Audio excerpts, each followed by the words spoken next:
dolor, eritema, que podría evolucionar y podría dar como complicaciones como diplopía, e incluso tosis y bueno, demás.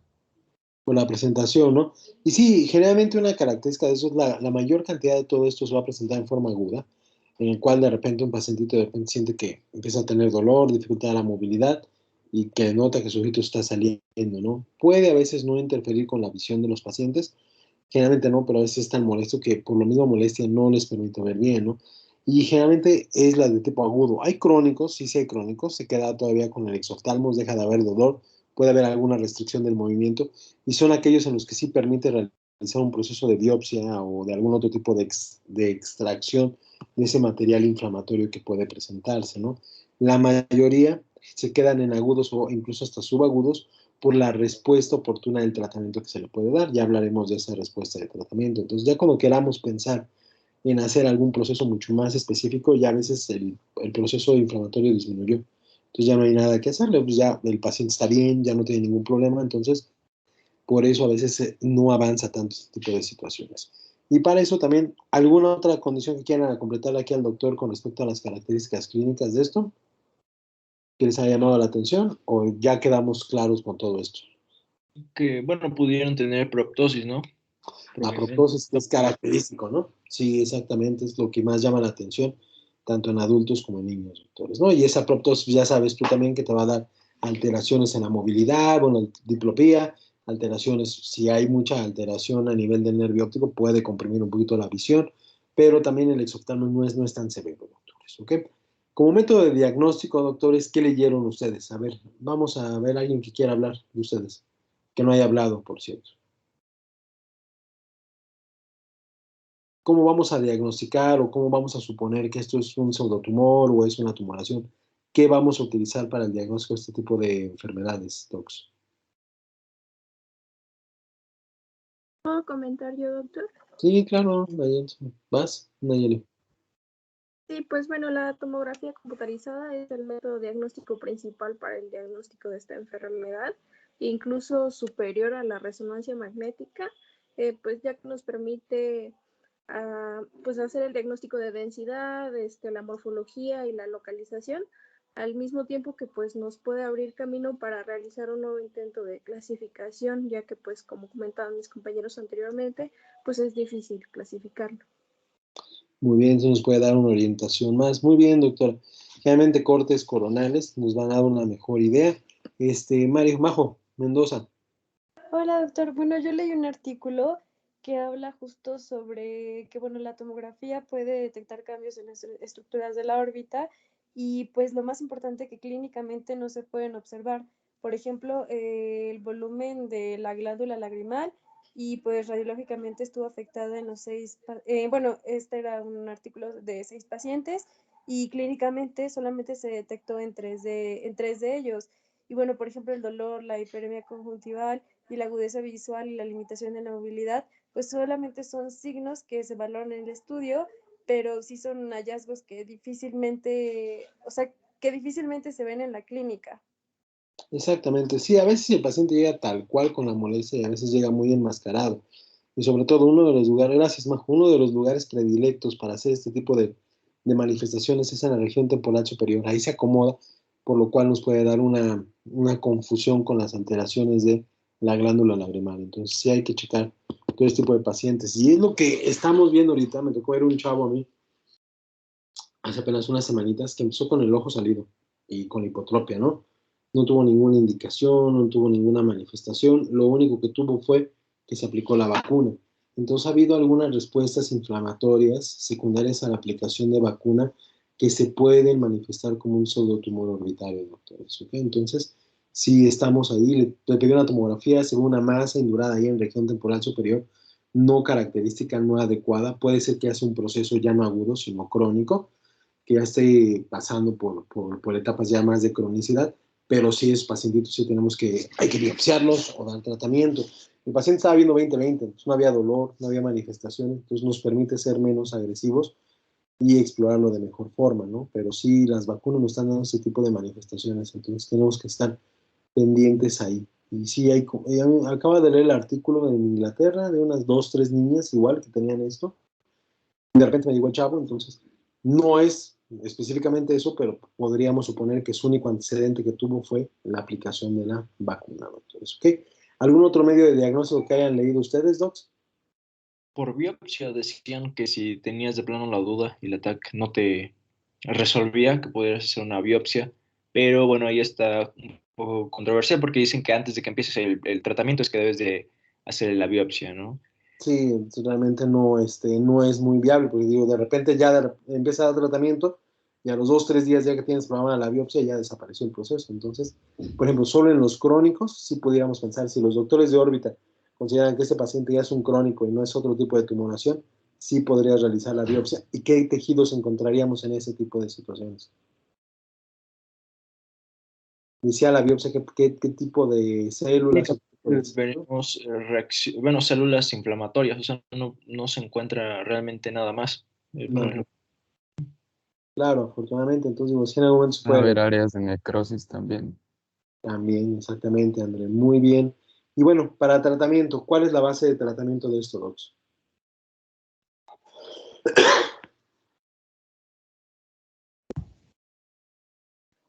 Tratamiento. Corticosteroides, bueno, decían, creo, a las Oye, dos. más, porque tú ya explicaste todo, Jorge.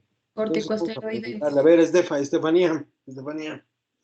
Sí, le he leído que principalmente son los corticosteroides como tal y también se tiene que agregar un antibiótico hasta quitar la posibilidad de que sea por un agente infeccioso la enfermedad. Totalmente, muy bien.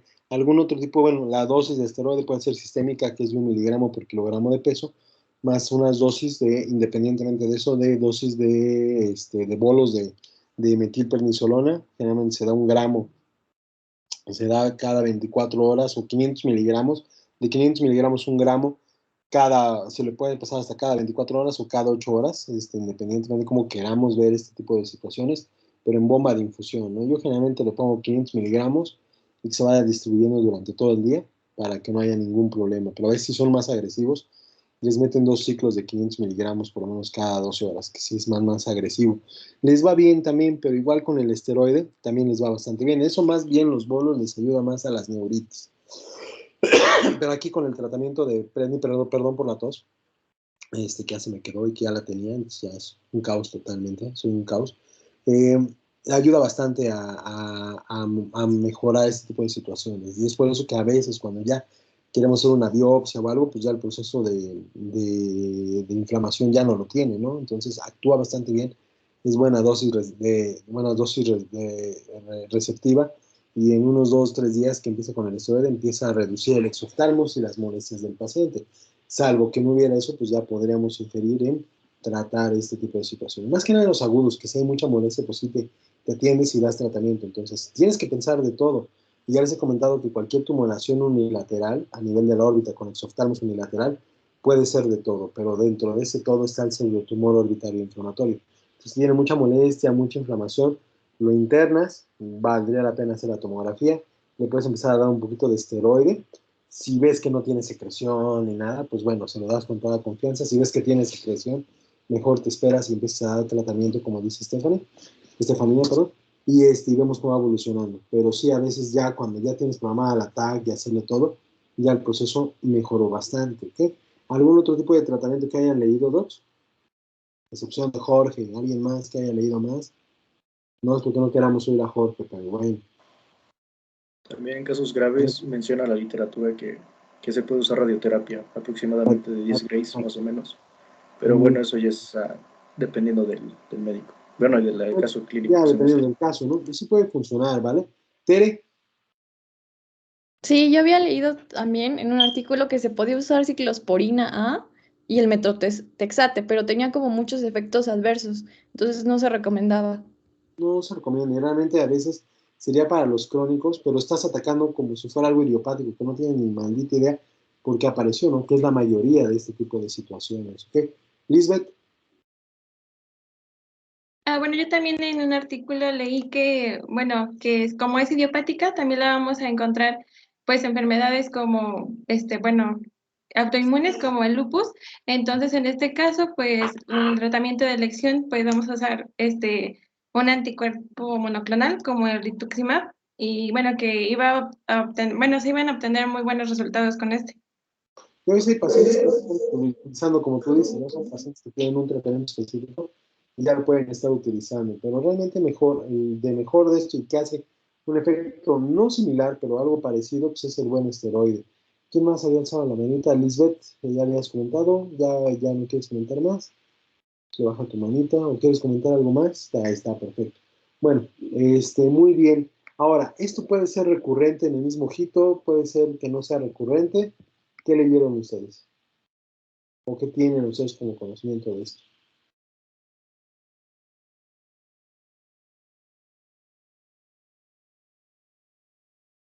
Puede Sí, ser doctor. recurrente. Ajá, Pues, ¿qué pasó, doctor? ¿Vladi? bueno, sí, se comentaba también en la literatura que se puede emplear la cirugía, nada más que el problema es que puede exacerbar los síntomas inflamatorios, sobre todo de la región afectada, y que la biopsia, por ejemplo, se recomienda en pacientes que tienen casos recurrentes o recitantes, o recitrantes. Recidivantes, ¿no? Muy bien, nos faltaba la cirugía que se puede retirar.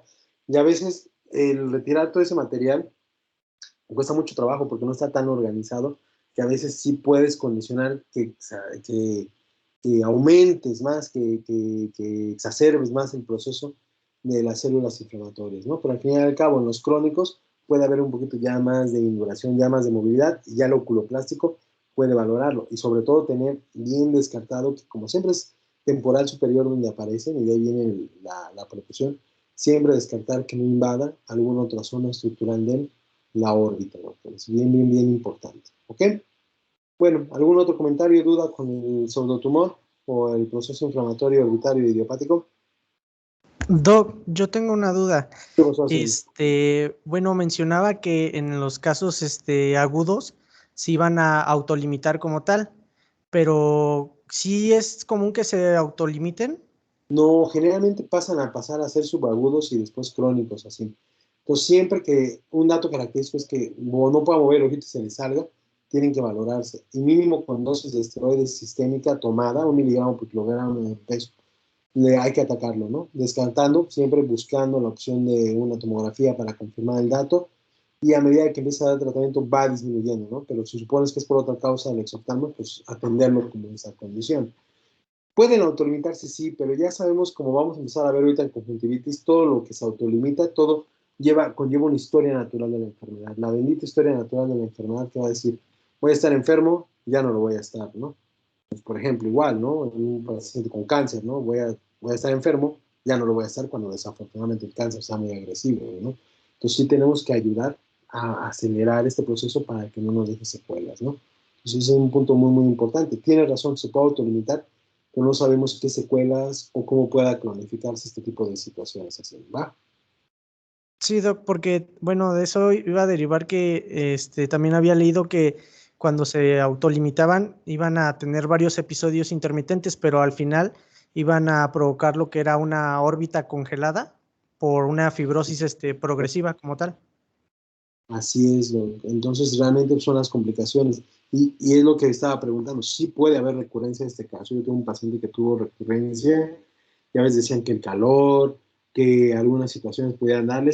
La única característica que tenía este paciente, me acuerdo muy bien, porque fue el mismo ojito y ya volví, doctor, con el ojo todo inflamado. Trabajaba en planta de lavado de IMSS, o sea, no había mucha situación ahí de duda o de peligro, pero igual, ¿no? Si eres Géminis te puede dar, ¿no? Si eres Escorpión te puede dar, ¿no? Tampoco hay una causa específica en ese aspecto, ¿no? Entonces, pero sí, lo que comenta aquí Asim es bien importante, que a veces manejos que no están diagnosticados tal cual o que el paciente no se da cuenta o que no le resta importancia sí puede condicionar cuadros recurrentes y esto van siendo cada vez mucho más severos, ¿ok? ¿Algún otro comentario? Conforme a lo que decía el compañero, que dice que, bueno, se ¿Qué autolimita. sindicato dejó de Asim? ¿Qué sindicatos son? ¿De las reatas o de qué son? Por Son del sindicato, todavía no son del sindicato, ya están ahí mi compañero. Está bien que Rusia ya va a invadir el mundo, pero no queremos todavía llegar a ese grado de compañerismo. Así me dijo, así, no, ni se conocen, y menos ahorita acá. Bueno, ¿qué dijo Asim? Bueno, el doctor así dijo que de que se autolimita, vi un caso, yo creo que alguno de mis compañeros igual lo ha de haber leído, que igual presentó igual esta inflamación, ¿no? Preorbitaria, pero ya tenía 6 meses y como no le dieron ningún tratamiento, perdió la vista. O sea, comprimió el nervio óptico, hubo lesión y pues de hecho, cuando empezaron el tratamiento que llegó oftalmo, porque no le habían dado, o sea, le estaban manejando, pero no le habían dado corticosteroides, pues no remetía y hasta que llegó a un oftalmo y a las 12 horas se desinflamó la zona, pero el detalle es que ya no veía de ese ojo. Entonces dicen que también, o sea, no puedes dejarlo así pasar. O sea, lo principal es descartar un ataque, porque igual dicen que algunos autores mencionan que si pudiera ser a lo mejor una tumoración, ¿no? Un cáncer ahí, la dexametasona, según también, si es un cáncer a ese nivel, sí te va a llegar a desinflamar, pero va a remitir, ¿no? Entonces dicen que primero es a lo mejor hacer la TAC y ya después dar corticosteroides. Sí, a veces utilizas mucho el empirismo y más en el seguro social de qué hacemos, güey. En lo que se hace el ataque, a lo mejor me la hacen subrogada en 6 semanas en el HU, pues yo tengo que empezar a dar mi tratamiento, ¿no? Entonces, si no tiene secreción, no tiene movilidad y solo eso, pues le damos, ¿no? Y así, pues máximo beneficio, ¿no? Documentándolo bien, ¿no? Pero lo ideal sí es tener el ataque porque sí puede comprimir, y no solo en el pseudotumor, también en todas esas orbitopatías tipo 2 que vimos de exoftalmopatía tiroidea, ese es el verdadero peligro, ¿no? Que los músculos, que la grasa formen una órbita congelada, como dice Asim, aquí por esa condición, y que comprima paquetes vasculonerviosos, comprima nervio y que no haya, y que afecte de forma irreversible las terminaciones nerviosas o el mismo globo ocular. Entonces sí hay que tener, ahí hay que, generalmente pues, sí se maneja por oftalmo, todo lo que realmente lo que ustedes deben de ver es que si está el ojito salido unilateral y tiene molestias, pues rápido. Si es unilateral y no hay dolor y todo eso, de todos modos también debe ser rápido, mínimo la tomografía. Pero si hay dolor o alguna molestia más agregada, pues sí canalizarlo al oftalmo lo más rápido posible. Y si se puede ya con un estudio de imagen, mucho mejor. ¿Ok? TAC de órbitas con predominio cortes coronales les va a ayudar bastante a que veamos esas alteraciones. Mañana les tomo la foto del estudio de este pacientito para que vean cómo se ve y al final pues sí puede ser un pseudotumor o una inflamación idiopática y puede estar relacionada a vacunas, ¿no? Entonces sí habría que checarle. ¿Ok? ¿Dudas, preguntas con esto más?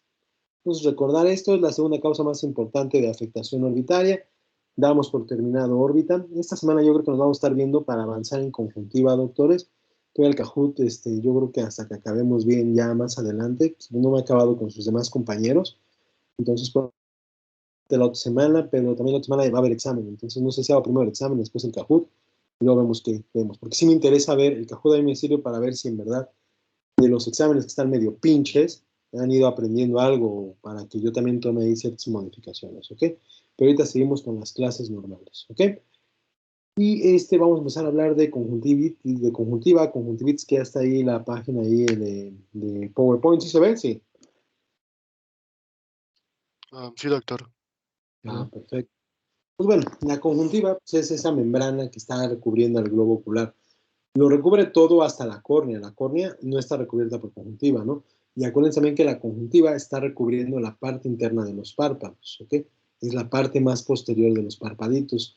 Entonces, es una membrana mucosa delgada transparente, se extiende desde la parte interna del párpado, que se va a llamar conjuntiva tarsal, hasta la parte anterior de la esclera, que es la conjuntiva vulvar, deteniéndose a nivel de la córnea, del inicio de la córnea. Esta separación entre el párpado y el globo ocular se va a ver muy marcado, va a haber una separación ahí importante, y esto nos va a condicionar que veamos dos estructuras, se llama fondo de saco superior e inferior, o fornix. Eso ustedes se lo pueden valorar a simple vista, si ustedes ven su ojito, se ven en el espejo y se van a ver ahí su fornix inferior. El fornix superior es muy difícil de verse porque está bien adentro, incluso cuando viertes el parpadito no se ve, pero el que mejor se ve y se alcanza a ver la separación de la conjuntiva es en el fornix inferior para que ustedes lo valoren, ¿ok? Generalmente cuando está unido al párpado, está solo unido al párpado. Cuando está unida al globo ocular, es móvil, se mueve, se puede inflamar por sí solo, pero está adherido a una capa más inferior de la conjuntiva, que forma parte de la conjuntiva, se llama cápsula de Tennis. Esta cápsula de Tennis va a tener irrigación, va a tener inervación, y es lo que a veces cuando se lastima la conjuntiva, a veces la conjuntiva no lastima tanto, pero cuando la cápsula de Tenon se lastima totalmente es la que da más molestia y mayor inflamación, doctor. ¿Ok? Entonces, siempre está muy unida, va a haber las capas principales y siempre vamos a ver otra capita más que puede estar unida y es la que le da un poquito más de función. No hay inflamación de cápsula de Tenon, entonces realmente la cápsula de Tenon solo se va a ver cuando se lastime la conjuntiva. De ahí en fuera nunca se ve como un todo la conjuntiva. Y va a tener un límite anterior que es el limbo esclerocorneal. Este limbo esclerocorneal es una zona donde está antes de llegar a la córnea, que es el principalmente que tenemos, ahí deja de haber conjuntiva, pero es una zona muy, muy importante porque va a ser la fábrica que va a producir epitelio, tanto para la conjuntiva como para la córnea, doctores. Se llama línea de empalizada de Bock. ¿Y por qué es importante el epitelio? Porque la conjuntiva es un epitelio columnar, estratificado, no queratinizado, tiene de 2 a 7 capas. Y la parte más importante de la conjuntiva es que va a encargar de proteger al ojo, pero ya no protegerla como el párpado o la órbita, sino que lo va a encargar de protegerse de acuerdo a sus características más de superficie ocular, porque se va a encargar de producir lágrima, y esa lágrima va a tener pequeñas cantidades de anticuerpos que van a ayudar a los procesos infecciosos del ojito. Acuérdense que la córnea es avascular, ¿no? Entonces, este epitelio va a ayudar tanto a formar la capa de moco, que es la capa de las células caliciformes, que es la que se van a encargar de dar moco, como de las glándulas de Krause y glándulas de Wolfram, que si se acuerdan son las encargadas que están produciendo constantemente lagrimeo, ¿ok? Entonces, estas van a estar inmersas en la conjuntiva, y de ahí radica la importancia de la conjuntiva. Un daño a nivel de la conjuntiva por quemadura, un proceso epitelial destructivo, un proceso de cirugía que hayamos tenido puede lastimar esto y el paciente puede quedar con resequedad ocular que va a afectar a todo el ojito. Una de las características que tiene la conjuntiva es que tiene una lámina propia, es decir, tiene tejido linfoideo y fibroso. Y generalmente ese va a estar en el párpado inferior. Entonces también algunas manifestaciones de inflamación o de infección pueden dar que se inflamen este tejido linfoideo, esta lámina propia, y además tengamos algunos signos periféricos como ganglios retroauriculares, preauriculares, que nos pueden dar una idea, de acuerdo a las condiciones clínicas que tiene el paciente, de qué conjuntivitis pudiera ser. Esta sí es necesario que lo tengamos o valoremos en una lámpara de hendidura, pero todavía en algunas excepciones por la clínica y como se los voy a tratar de explicar, la idea es que a veces si con una buena valoración que hagan con sus ojitos y con sus lentes bien, y de acuerdo a la sintomatología que tiene el paciente, pudieran clasificar este tipo de conjuntivitis. Todavía este tipo de conjuntivitis se puede en algunos casos clasificar por el médico de primer contacto. Y eso es lo padre, lo importante, porque las conjuntivitis van a llegar al por mayor a sus consultorios, ¿ok? La conjuntiva, además de tener tejido linfoideo, está muy irrigada. Va a estar irrigada por las ramas de los párpados, que van a estar en la parte superior principalmente, que es la conjuntiva palpebral, y ya en la parte de la conjuntiva vulvar, pues van a estar irrigadas por arterias ciliares anteriores, que van a formar ramas conjuntivales anteriores. Van a formar igual una arcada a nivel de la conjuntiva que se va a detener a nivel del limbo esclerocorneal, doctores. Hasta ahí es la última zona donde va a haber irrigación del ojito. La córnea, acuérdense que no está irrigada y que tiene que nutrirse por la lágrima que se produzca, doctores, ¿ok? Está inervado, sí, la conjuntiva cuando se lastima o se inflama duele, pero no es tanto como la córnea, ¿no? Y recordamos lo que platicamos hace unos minutitos, que la principal inervación e irrigación viene por la capa que está por debajo de la conjuntiva, que se llama cápsula de Tenon. Entonces, salvo que esté lastimada la conjuntiva, sí vamos a tener mucha molestia. Y es por eso que a veces las cirugías de pterigión o de resección de un nevo a nivel de la conjuntiva son molestas para los pacientes, porque pues sí lastimamos algunas terminaciones nerviosas, ¿ok? Realmente está inervada por la oftálmica, por la rama oftálmica y por la división maxilar del quinto par. Aquí sí el maxilar entra con algunos ramos sensitivos. Y esta imagen es muy importante porque viene en el examen y de aquí nos basamos en todo lo que vamos a aprender ahorita respecto a la conjuntiva. Es un globo ocular. Aquí hay una condición que se llama, vamos a dibujar acá, bueno, vamos a hablar de lo que viene y lo que puedo preguntar en el examen. Tenemos lo que es las pestañas, ¿no? Las pestañas, ¿se acuerdan que están en el borde libre del párpado? Y recuerden que hay una parte anterior y una parte posterior. La parte posterior, que es un tejido mucoso, va a tener las desembocaduras. Estos puntos amarillos son la desembocadura de las glándulas de meibomio, que van a formar grasa para la lágrima. ¿Ok? Entonces aquí tenemos las glándulas de meibomio, pero aquí vemos si ponemos 6, ponemos borde libre palpebral o glándulas de meibomio. En el número 4 es propiamente la conjuntiva palpebral, la que está totalmente adherida al párpado, doctores, ¿ok? Tenemos aquí un pequeño amiguito que es el punto lagrimal, que está cerca del borde libre palpebral y que de aquí va a eliminar hacia el saco lagrimal. Y el número 3, doctores, es ese fondo de saco, que digo que ustedes se los pueden ver y se lo pueden conocer personalmente. Este fondo de saco es muy importante para ver si hay basuritas, secreción y todo, pero es la separación que se da de la conjuntiva palpebral, se separa, queda flojo, queda móvil y empieza a pegar la superficie de la conjuntiva vulvar, doctores. La conjuntiva vulvar, que sería el número 2, es la conjuntiva que está recubriendo propiamente el globo ocular. Se puede mover, se puede tocar con la conjuntiva, con un hisopo, le va a sentir un poquito de molestias el paciente, pero al fin y al cabo se puede ya mover a diferencia de esta conjuntiva palpebral. Y se va a detener en esta zona. Aquí empieza lo que es la córnea. La córnea es donde nos vemos lo negrito del ojito. Antes de esta zona, la zona blanca, recuerden que es esclera. Aquí antes de esta zona empieza a haber una zona la última zona de aplicación de conjuntiva, que se llama limbo esclerocorneal.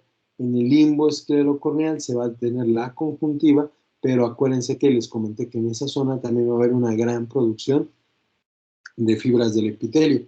Y esta zona donde se produce el epitelio se llama línea de empalizada de Vogt, doctores. Entonces, alguna cirugía o alguna quemadura o alguna situación aquí en todo esto, pues sí modifica la superficie ocular de los pacientes. Entonces, borde libre palpebral o conjuntiva palpebral posterior con glándulas de meiomio. Aquí vemos la conjuntiva palpebral, el punto lagrimal, el fondo de saco, la conjuntiva vulvar y el limbo esclerocorneal, doctores, que es la última zona donde va a estar adherida a lo que es la conjuntiva.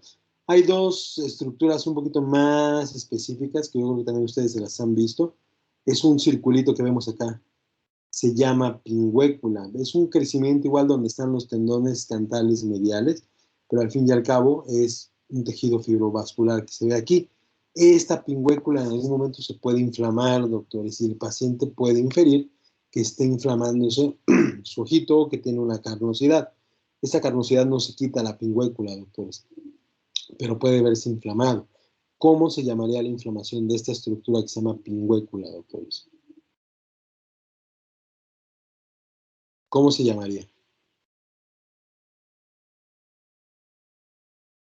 Aileen, ¿cómo se llamaría la inflamación de la pingüécula? No sé si puede ser como uveitis. ¿Cómo qué? Uveitis por la inflamación. Sí, ajá, entonces, ¿pero cómo se llama? Se llama pingüécula. ¿Y cómo la completaría esto para la inflamación? ¿Cómo le llama? Pingüenditis. Pingüeculitis, exactamente. Se llama. La pingüeculitis se ve más inflamada. A veces puede ver más inflamada en pacientes que tienen resequedad ocular. Pero tenemos que explicar al paciente que eso no se retira, que es un proceso, es una estructura normal del ojito y nada más hay que desinflamarlo. Y hay otra estructura aquí que es como un plieguecito. Está aquí alzado el ojito, pero se ve aquí como un pliegue. Se ve un pliegue aquí de pellejito. Aquí, a ver si algunos lo podemos ver, algunos no. Y es un vestigio del tercer párpado de los animales de raza inferior que tenemos. Podemos ver a nuestro perrito y gatito y cuando se duerme, de repente como que se saca como un pellejito ahí que tapa el ojito, ¿no? Nosotros no lo tenemos, ya la mayoría, creo que la mayoría evolucionamos y solo nos queda un pequeño resto ahí de tejido inflamatorio que se llama pliegue semilunar. Este pliegue semilunar, al igual que la pingüécula, se puede inflamar y puede dar molestia, puede suponer que el paciente esté condicionando que haya algo ahí en su ojito, o decir la carnosidad no está creciendo, pero a lo mejor no es una carnosidad, sino solo la presencia del pliegue semilunar. ¿Cómo se llamaría la inflamación del pliegue semilunar, Andrea?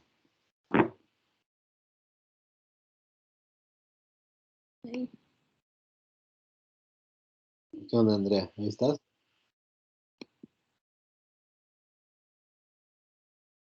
No se oye, Andrea. ¿Ya me escuchan? Ya. Ya te escucho. ¿Cómo se llamaría la inflamación del pliegue semilunar? Ya, inflamación del pliegue semilunar, ¿no? Exacto, tú ya viste los spoilers, porque se oye medio feo decir plieguitis semilunaritis, ¿no? Entonces mejor se diga como inflamación del pliegue semilunar, ¿no? Igual hay que dar lubricación y desinflamatorio, pero realmente no se quita el pliegue semilunar, doctores, porque la cicatrización ya vimos que es más complicada, ¿ok? Entonces recordad, los que están con números, aquí no le pregunto más, yo soy muy barco, ya no les pregunto diferente de esto, pero sí recordar borde libre palpebral o glándulas de meiomio o conjuntiva posterior mucosa, conjuntiva palpebral, punto lagrimal, fondo de saco inferior, conjuntiva vulvar y limbo esclero corneal. ¿Ok, doctores? Eso es lo importante de esta imagen.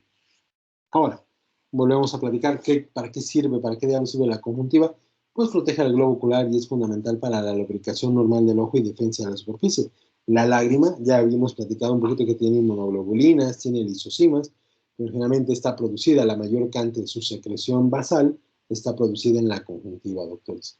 La porción palpebral está totalmente adherida a la conjuntiva, tiene fondos, al separarse da un fondo de saco superior e inferior, es más vascularizado el párpado superior que el párpado inferior. El párpado inferior vamos a ver más tejido linfático y podemos ver ciertos crecimientos que de ahí nos pudieran diferenciar los procesos infecciosos o inflamatorios de la conjuntiva. La vulvar, en la que está pegado totalmente al globo ocular, tiene su límite anterior en el limbo esclerocorneal. En ese límite es la línea empalizada de Bob, que es la que se encarga de producir las células del epitelio, tanto de la conjuntiva como del epitelio, de la córnea, y además es la última zona vascularizada. En esa zona se va a formar una arcada límbica, que es una anastomosis de vasos conjuntivales posteriores y ciliares anteriores.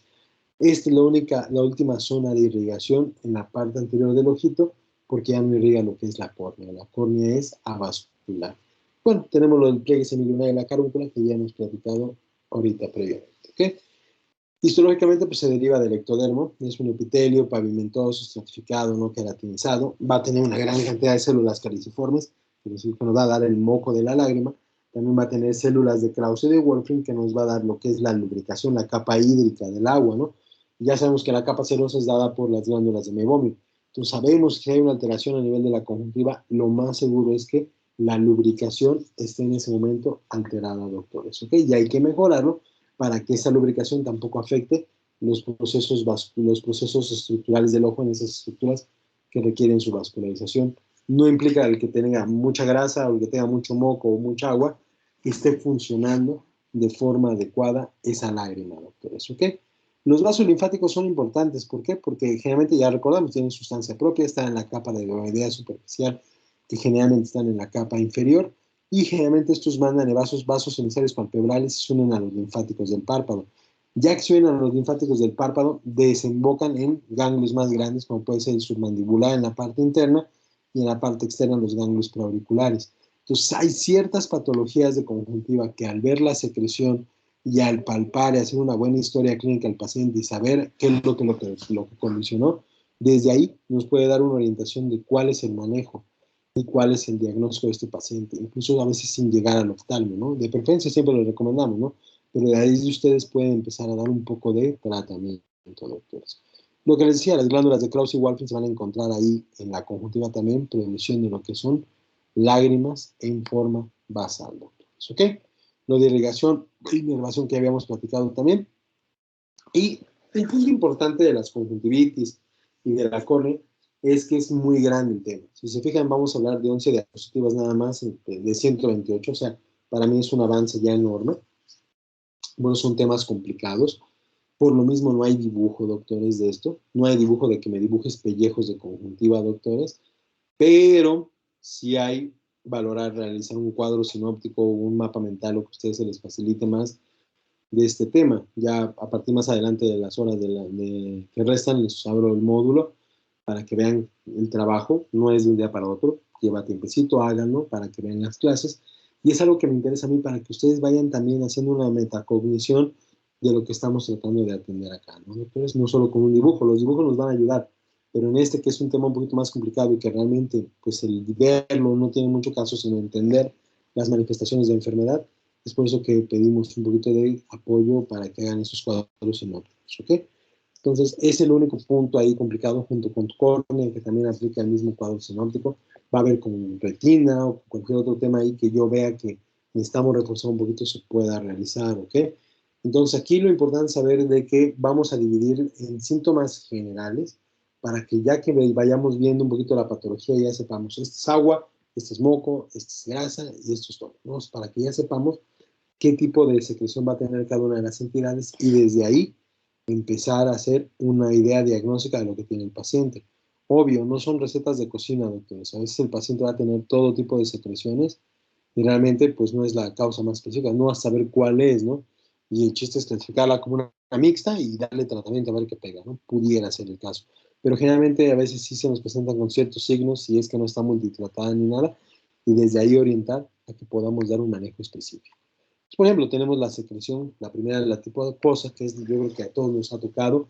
A mí hace una semana, el domingo y lunes, estaba con los ojos muy, con mucho lagrimeo por el COVID y pues es viral, ¿no? Es un proceso viral. Cuando tenemos gripa, tenemos tos por adenovirus, nos sonamos y con el mismo nos limpiamos la lágrima, ¿no? El mismo moco nos limpiamos, doctores, ¿no? Y volvemos a guardar el Kleenex, ¿no? Con la servilleta de los tacos ahí que ya van a volver a la universidad, ¿no? Entonces, muchos de estos ya hemos tenido este tipo de procesos con las gripes que están lagrimeando constantemente. Puede ser un proceso de vías respiratorias que afecta también los ojitos, doctor, y sobre todo con los adenovirus, ¿ok? Entonces, es muy común que tengamos este tipo de situación, secreción acuosa como lágrima, puede ser que sea un proceso viral, doctores. Pero también los procesos alérgicos de tipo agudo, por ejemplo, vas a la casa de la novia y la novia tiene un gato y como estás ahí totalmente todo dispuesto por, como dice Limp Bizkit, a little awful de Nuki, te aguantas, ya sales de casa de la novia y sales con los ojos así, llegas a casa de tu mamá y dices, ¿qué te hizo esa mala mujer? Ve cómo vienes con los ojos así. Y realmente no es por la mala mujer, sino es por el gato de la mala mujer, ¿no? Que te está condicionando un proceso alérgico, pero pues con tal de no dejar de ir, ahí vas, ahí vas, ahí vas, ahí vas. Son procesos agudos que tenemos y tenemos como desencadenante un factor alergeno, ¿no? Entonces sabemos que el gato nos está condicionando esto, empezamos a lagrimear, tenemos ojo rojo y no es un cuadro viral, sino lo que causó fue un gatito, ¿no? Entonces, las acuosas son virales y procesos alérgicos agudos. Tenemos lo que son propiamente las mucosas o secreción mucosa. Y son ese tipo de pacientes que realmente te dice por las mañanas, ¿sabe qué, doc? Me limpié mi ojito y me salió moco del ojo. Sale como moco, todo filante, ¿no? Y es común que se vean en procesos alérgicos mucho más severos, porque todas las alergias generan moco. También el ojito no va a estar exento que no genere moco a través de las células caliciformes, pero se queda en una gran cantidad. Entonces, a veces prevalece más el moco que el agua y la grasa, y pues el paciente al dormir se queda acumulado y lo que jala es restos de moquito, ¿no?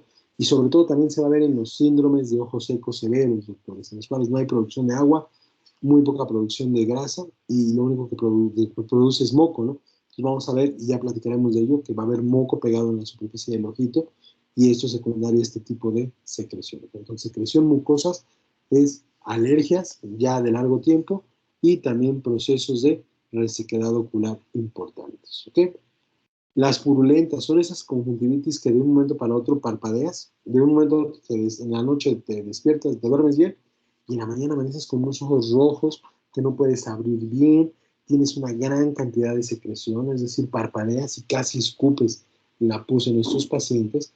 Y esta es una purulenta aguda y está relacionada muchas veces con neisseria, doctores. No se espanten, vamos a ver muchas patologías y no implica que hagan actividades que ustedes están suponiendo ahí de, ay, qué loco, ¿no? Pero no, a veces es por autoinoculación o algún otro tipo de situaciones que llega a tener este tipo de manifestaciones. Entonces es una gran cantidad de moco, les abres y casi te escupe el ojito y pues bueno, ya desde ahí te das cuenta de cuándo empezó, cuándo presentó esto, pues ya desde ahí ya das tratamiento específico para ese tipo de manifestaciones. Y la purulenta normal, la mucopurulenta que es la más común, que es la que hemos visto en cualquier compañero, en cualquier familiar, que amanece pegadito el ojito, un poquito de secreción grisácea, verde grisácea, a veces un poquito de costras amarillentas en el borde libre del párpado, desde con el ojito pegado, pero que empezó de unos días para atrás, sintió que le entró algo, o de repente empezó a tener este tipo de molestias, y lo general es que sea una secreción bacteriana, una infección bacteriana, ¿no? A veces cuando ya lleva más de 20 días, 25 días, sí debemos de suponer que esa secreción que no molesta, pero sí está presente allí, que no es moco, si no es verdadera secreción que se ve pegadita ahí, que no, a veces no puede abrir el pacientito, sí lo debemos de considerar como una infección por clamidia, doctores, ¿ok? Sin miedo, ¿eh? O sea, no digas, ay, no, ¿cómo?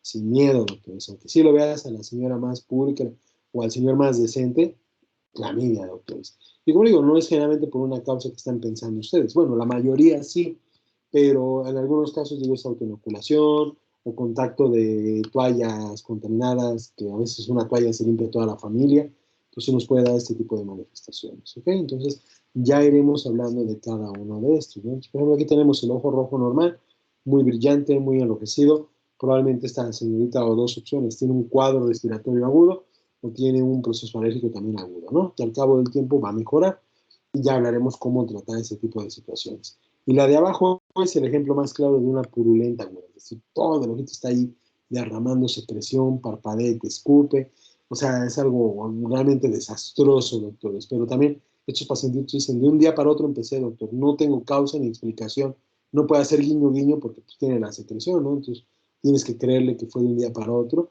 y tienes que atenderlo como tal, al igual en los niños, ¿no? En los bebecitos recién nacidos, en las mucopulentas agudas debemos de pensar en ese tipo de procesos, aunque las clamidias se manifiestan diferente en los niños, ¿ok? Entonces ya iremos hablando de este tipo de manifestaciones, ¿ok? Entonces, esta es la secreción, ya iremos platicando de cada una de estas manifestaciones que vamos a ver en general en las patologías, por eso es un poquito pesadito estos temas, pero el chiste es que quede bien y que ustedes en algún momento en su práctica diaria como médicos de primer nivel o como MIPS o lo que sean, si en algunos casos ven este tipo de secreción o molestia, ya den una idea de que es una conjuntivitis, aunque se queden guardados porque el R no sabe, ¿no? Pero pues siempre es ayudar al paciente con un criterio diagnóstico diferente que pueda ayudarlo, ¿no? Entonces, ¿dudas, preguntas con esto, Docs? Vale. Entonces, mañana, Docs, al rato ya subo los módulos para que vean que hay de pendiente, de que entregar, no es para un día a otro, pero para que vayan viendo las clases, ya vengan aquí leídos, un poquito ya preparaditos, mínimo lean las diapos o lean de su libro lo que quiera, pero no venir como pasivos, ¿no? O sea, bueno, como espectadores pasivos, no hacer que empiecen a fregar ahí, porque si no nos dormimos todos, doctores, tanto ustedes como yo, entonces, pues vamos a tratar de no aburrirnos, ¿vale? Y a ver si ya regresamos a nuestros salones. Qué bonito. Sí, no vamos a regresar, o sí vamos a regresar, ¿no saben? Creo que solo los laboratorios, Doc. Más, bueno, tendré que poner pretexto que sí voy a regresar para no estar en mi casa. Nos vemos, doctores. Porfa. Cuídense mucho. Nos vemos. Porfa, Doc, hágalo. ¿Eh? Hágalo, Doc, hágalo. Confío en usted. Hasta luego, Doc. Adiós. Nos vemos. Bye, adiós. Nos vemos, Doc, gracias. Doc.